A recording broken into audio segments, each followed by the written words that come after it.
Hey everyone, welcome back. My name is Dee and this is Dee's Reading Lounge. This is where I'm sharing my love for reading at my own pace. So in this video, I am going to be doing a recent reads video.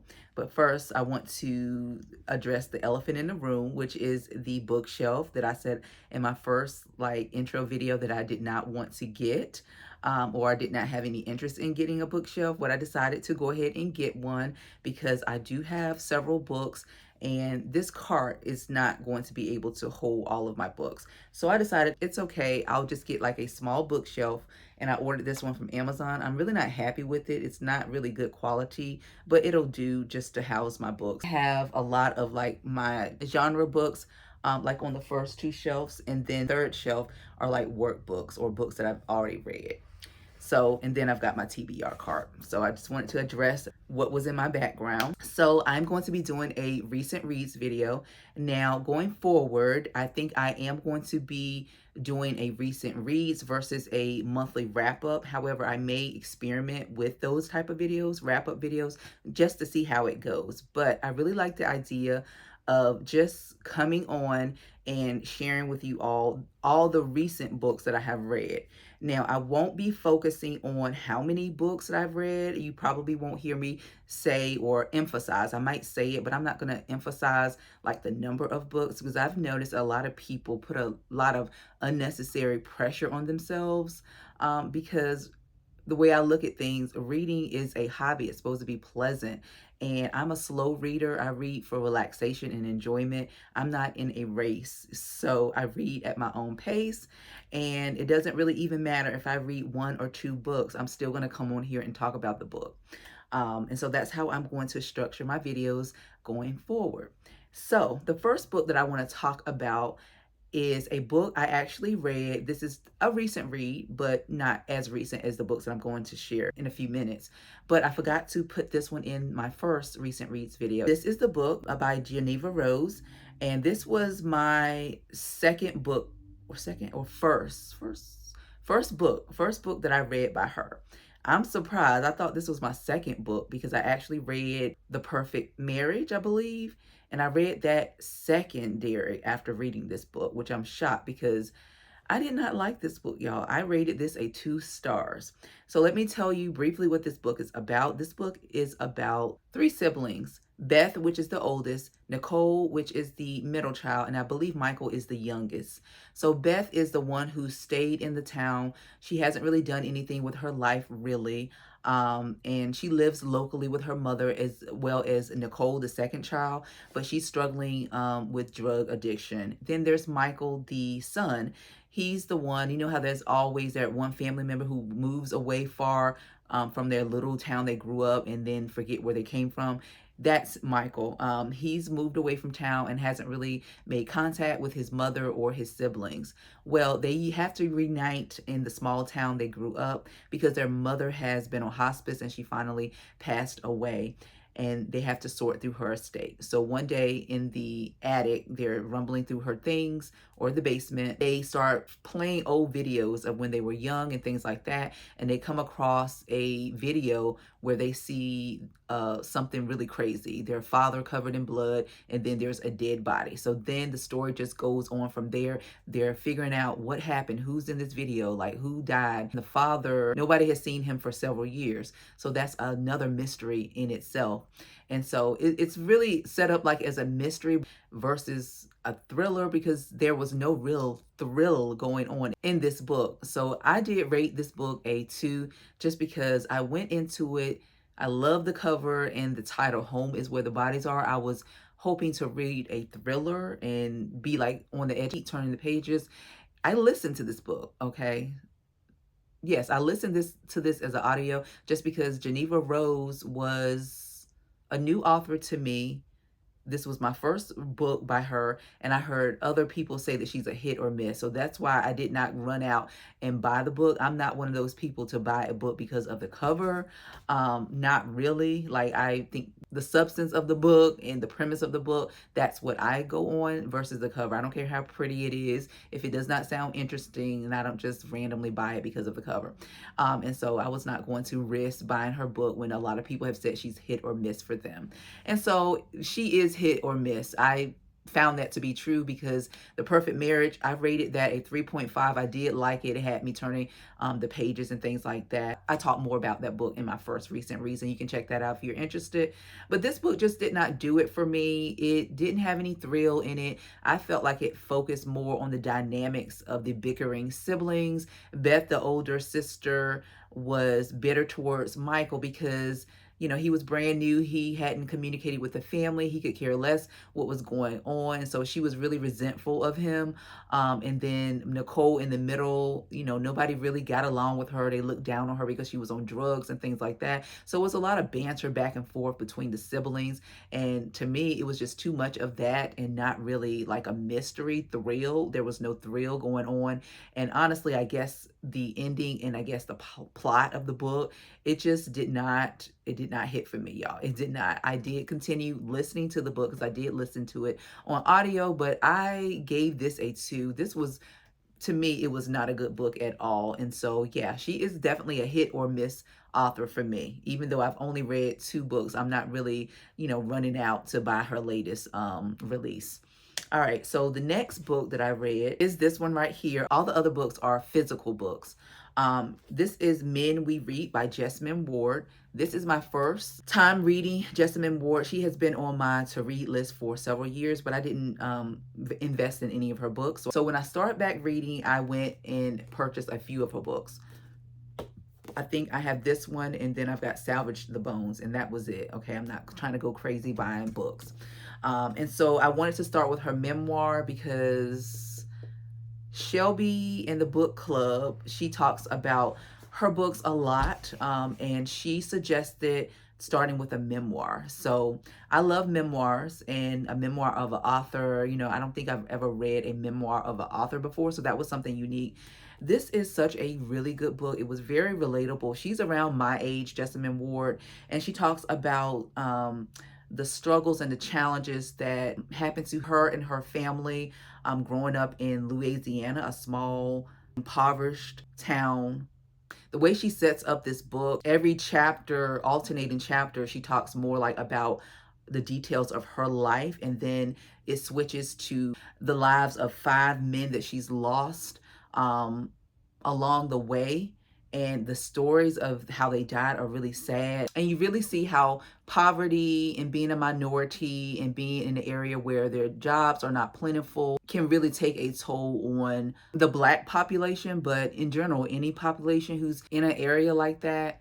I thought this book was very relatable. It was a lot of like passages in the book that I could definitely relate to, specifically one talking about like the food that they used to eat when they were hungry. They couldn't find any food and what they had to resort to and things like that. I thought that was really funny. I could relate to certain parts of the book, being that I'm a Black person too, and there's just this culture among, or this, what should I say, kinship among Black people, because we've been through some of the same things.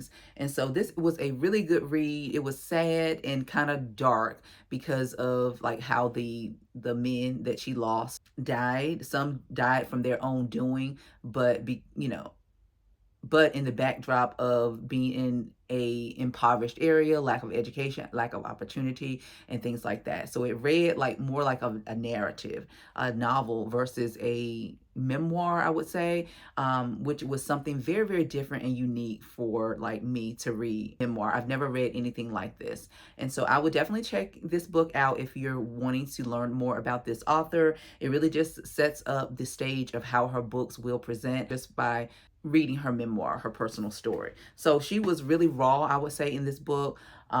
She discussed her like as a young adult, like drinking and some other things. But I really do respect a person who does a memoir, who can open up and be honest about the things and the struggles that they have dealt with in life. Like she used to, indulge in like drugs, nothing heavy, a little drinking and things like that. And so all of that stuff was really relatable because we grew up in the same time frame. So this was really a good read. I gave this a 5 stars.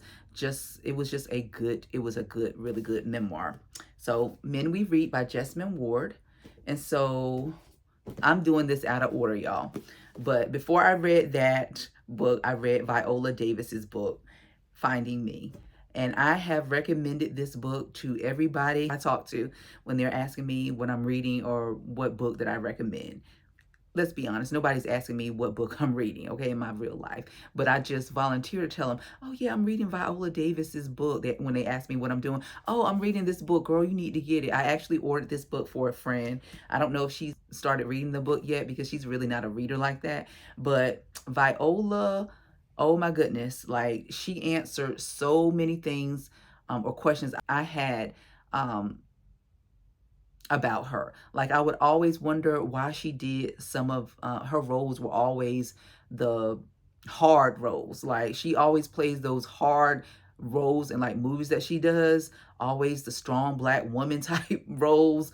And I'm not gonna lie to you, with some of it is a turnoff because I think she's a great actor. She's capable of more than just playing the maid or the struggling single parent, things like that. And she really answered why. I won't tell you why, but it should be apparent why she was playing those type of roles. And so I learned a lot about her life growing up. She grew up in Rhode Island. I did not know that. She started off in South Carolina, and then I presume that they moved to Rhode Island for a better life, but that really didn't work out for her because she grew up in poverty. The poverty that she grew up was just like so shocking, okay?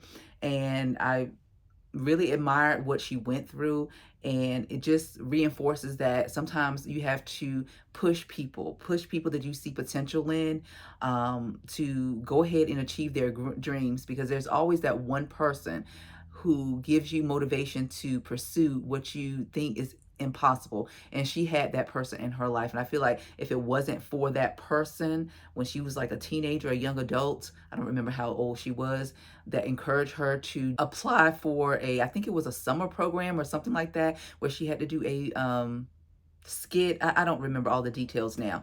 She was not motivated to do that because she didn't have the money, she didn't have the access, but someone in her life that she met pushed her to go ahead and do it and gave her access to all the things she needed to make it happen. And from there, she just kept moving on and on and on. And this was just a excellent book. I do recommend it, 5 stars. I do rate my memoirs, and the reason why I do that is because I want to see how honest and truthful or impactful the book is going to be. If I learn something that I never knew about an author, that just makes me appreciate the person even more. And from reading her memoir, it makes me appreciate her work just even more. And I've completely changed the way I look at her works and things like that, because she had no choice but to take the roles that she was given, being that she's a Black woman. Now, I was discussing this with a friend, and she mentioned that she does not think that she was raw enough. This book I found to be very raw, but after thinking about it, I think she's right. She could have gone further, but further would probably mean implicating like people in her family and things like that. And maybe she did not want to go as deep as she could have. So she didn't go as deep, like giving us like the nitty gritty, because maybe it was too painful. I don't know. But I did find this book raw. It was raw, insightful, inspiring, and I just look at her in a new way. So that was Finding Me by Viola Davis. 5 stars. All right, so the next book that I read was Octavia Butler's Wild Seed. I did do a spoiler review on this book, but I did delete the video. I did delete it because I felt like maybe I was giving too many spoilers. And if you have not read this book, or if you're like me, you want to go into a book knowing as little detail as possible. So that is how I'm going to try to talk about my books, to give you enough to determine if you're interested in reading it or not. But I don't want to spoil anything for anybody, because I hate when people do that for a book that I'm planning on reading. Anyway, so this is by Octavia Butler. This is the second book that I've read by her, and I want to read, and I am planning on reading all of her works, maybe not all of them, but a majority of her books. So I did invest in, I want to say, 2 books in this series. This is a series of 5 books, I think, the Patternist series, and it is a sci-fi, so it was my first time reading a sci-fi. I do have a reading vlog if you want to check that out on this book. But pretty much it's about an epic story of two immortal characters, and Yanwu and Doro. Doro, he's immortal because he's able to take people's lives by jumping into their body. So after he jumps into the body, the person who had the body, they die, and that's how he's able to live. He ends up finding in Yanwu this goddess, African goddess, because he comes back one day from his many adventures to find his seed village, what he calls, gone. The people who lived there were gone, taken by slavers. And so he goes out in this adventure to find them.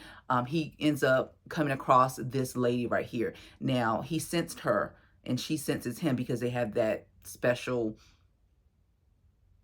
they have supernatural powers, okay? Anyanwu is powerful herself. She's able to change and morph into anything that she puts her mind into it, like a fish, a bird, uh, she can be a white woman, she can be a white man, anything that she needs to change into for survival, she's able to do that. She's in a village of her own with her people. Her people love her, but because of these supernatural powers, they kind of stay, you know, in the background and come to her for healing and things like that when they need her. But because they know that she could destroy them if she wanted to, they kind of like just, you know, keep her at arm's distance, right? And so Dora comes across her and he ends up convincing her to leave her people behind by manipulating her, pretty much, okay? Threatening the lives of her family. And so she reluctantly, she ends up going with this man and starting a new life in America. And it just goes from there, okay? I don't want to tell you too much of the books. I don't want to spoil it. But he manipulates her into going with him. She went on the premise of she's going to be with this man, but he had other plans for her. He saw how he could use her powers for his advantage to breed others like her. And he definitely had a plan for her that she did not even realize. So when she gets there, when she realized what Doro has in store for her, her life just changes. She's, I think she's still a strong person or being, let's say a being, but she diminishes herself a little bit because of the threats that he put against her and her family if she does not comply. So she has to comply and kind of, you know, shrink a little bit because of the this threat. And so you see her going through a lot of things. Now check your trigger warnings, because this book is a bit on the dark side. It kind of diminishes women. And when I was reading, I was so sad for her because of the things that she was put through. And this goes on for like generations. So that's all I'm going to say about this book. I hope that made sense. It's kind of hard to explain a science fiction book because this is my very first time reading a science fiction novel. I gave this book a 4 stars. I really did enjoy it, and I'm happy because I was a little nervous because like I said, I think I did buy the second book because my plan was to read most of her books in her catalog because I love Kindred so much. But this was a great one. If you've never read science fiction, I think it will be a good first start. It's not too complicated, I would say. It's very entertaining. It kept me turning my pages. It took me probably like a week to read this book because I was doing other things in the background as well. But it is, you know, not that bad. It's 298 pages and a good read, and I really did enjoy this. Okay, so the next book I want to share is by Freida McFadden. This is Ward D. Now, I went into this book with high hopes because of the premise and the setting. I'm a nurse, so anything medical related, I'm like all for. However, that does give me a critical lens as well because I know how things work in the medical field. I myself have worked on a psychiatric unit, and I've done a clinical rotation. So I felt like this would be a very relatable book. I was really intrigued by reading this book. And so I did do a Goodreads review. And so I'm just going to read that review for you just so I can tell you when I was finished reading this book exactly how I felt about this book, okay? All right, so I said I had high hopes for this book just by the title alone, but it failed miserably. as I got about halfway into the book. The book was, you know, setting up the background and things like that at the beginning.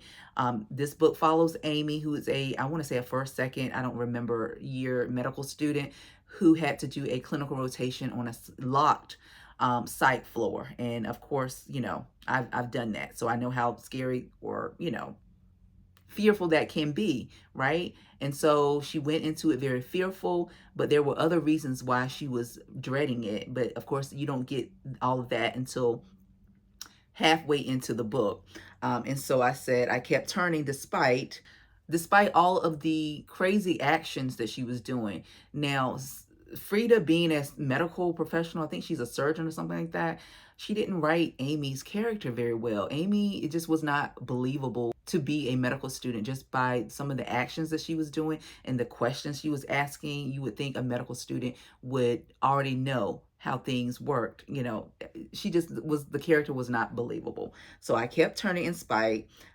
It was a quick read for me because I'm a slow reader. I read this book, I think, in 4 days. I could have read it faster, but the more I kept reading this book, the less interested I was becoming. I mean, it kept my interest enough because I had gotten so far into the book, because Frida's books, this is my second Frida book, and her books are page turners, okay? They're very quick reads because of the wording on the page is quite large, and so you're able to quickly get through them.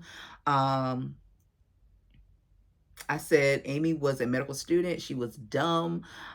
She wasn't written well, did not sound at all like someone who was studying medicine. So Frida did not write the character well. I pictured her in my head as a high school student. She did not, it was just not believable that she was a medical student. She sounded more, or I picture her as a high school student just because of the things that she was doing in the book or saying in the book. Some of the risks that she was taking with the psychiatric patients, there were no protocols in place written. I felt like this book could have been written well. It just seemed very disorganized. And I know it's about psychological, it's called Ward D. So it's a lot of psychological things going on in the book, but it just was not, it was a psychological mess, I would say. This book was not really a good book. I didn't believe anything in it because all of the actions that she was taking with the psychiatric patients, like the flow of the ward, just didn't make sense. This was really bad, but I kept reading it because I wanted to know how it ended, and it was just a flat ending. It was a few twists, you know, that I didn't see coming, but again, you know, nothing too like shocking or anything like that. So this was not a good one. I definitely would not recommend anybody reading this. I gave this I want to say a 2 stars, but really it should be a 1 star, but I was generous and gave it 2 stars just because it's a quick read. That's it. All right, y'all, so that is it for my recent reads video. I know it was a long one, and so let me show you all what I'm reading next. I'm reading Zane's The Other Side of the Pillow. I need to get into this book because this is a library book, and I've never read a Zane book before, so I'm expecting a lot of spice in this book. I'll see you guys in the next video. Bye.